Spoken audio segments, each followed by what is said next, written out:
Hi everyone and welcome back to this peaceful painting session. Today I am painting the most mysterious and the majestic animal from the wildlife. This is the first time I am painting any animal from the wild. I do draw cats and I have drawn cats a lot and I draw cats all the time, but this is the first time I am painting any animal that is from wild, and it is a cat that is very giant. As you all can now guess that it is snow leopard, and I love snow leopards a lot. The fact about snow leopard is that they rarely attack humans.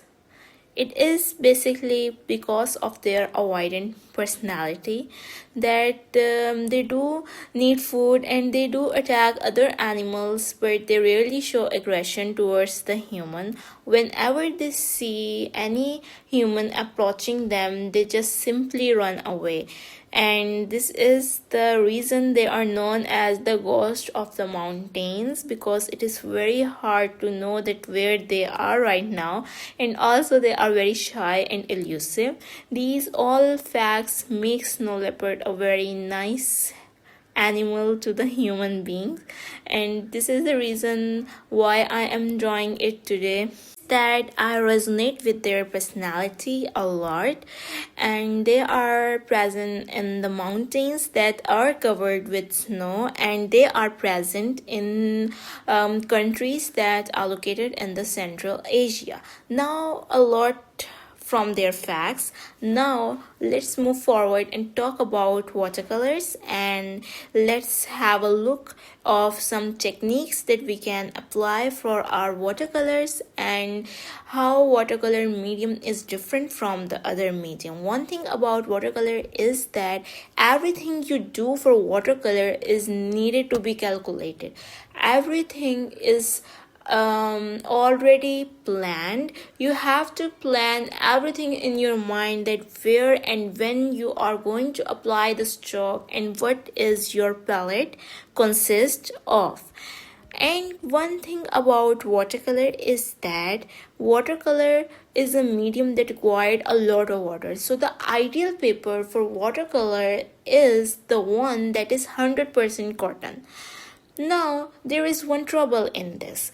It is this, that this paper is very expensive. Not everyone can afford a paper that is 100% cotton. So what are we going to do? There is one alternative that we are going to use for watercolor, and it is a paper that is 300 grams and the paper that is smooth. Now, even in this paper, you need to be very careful. You can't just throw a lot of water on it. No, you can't do this. You have to calculate the amount of water you are going to use on this paper. It is not 100% cotton that will absorb your water. This is a simple paper that is harder than the normal paper. It will tolerate water but not a massive amount of water. So I am simply a very broke person, so I am not going to use 100% cotton paper. I am going to use a paper that is 300 grams.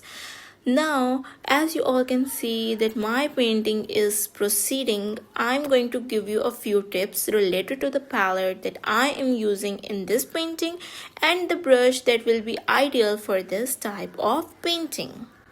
There are 5 main colors that I am using in this painting. The 2 main colors that I am using in the most amount are paint gray and the burnt ochre. Now the remaining colors contain ultramarine blue, and then we have yellow art, and also I am using a little bit amount of black color. A lot of people say that don't use black color in a lot of amount in watercolor painting, but I believe that it is okay to use somewhere in little bit amount just as a highlighted area.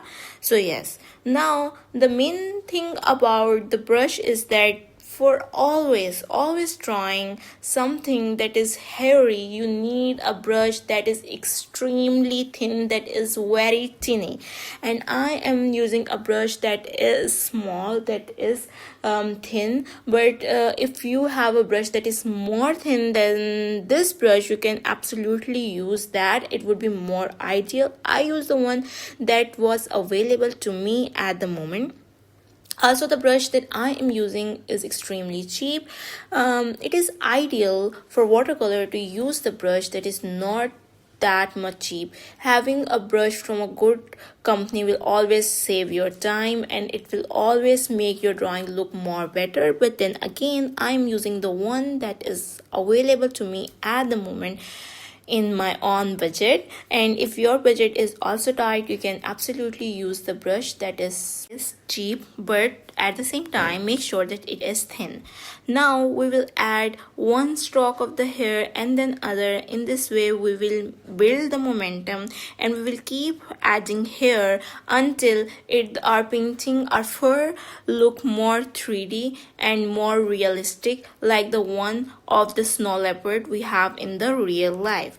And in this way we will keep changing the shades, and we will adding the hair from darker to lighter shade, and then just keep adding the hair stroke until we will get the picture that we are now satisfied by it, that yes, this is looking like the real life fur of the snow leopard.